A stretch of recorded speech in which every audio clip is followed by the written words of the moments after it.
第1144章灵魂操控。这接下来的考核名为灵魂操控。圣长老笑眯眯地望着萧炎四人，然后从那戒中取出一枚漆黑色的铁珠，铁珠表面极为光滑，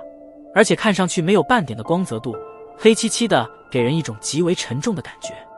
这是由魂钢制而成的珠子，名为恻魂珠。这种东西如果用手来拿的话，很是显得轻巧，但对于灵魂来说却是宛如千斤之物。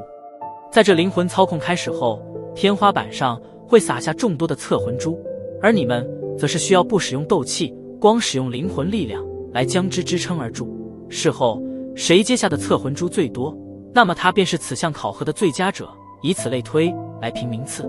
说到这里，圣长老先是看了一眼曹颖，然后目光转向萧炎，笑道：这灵魂操控的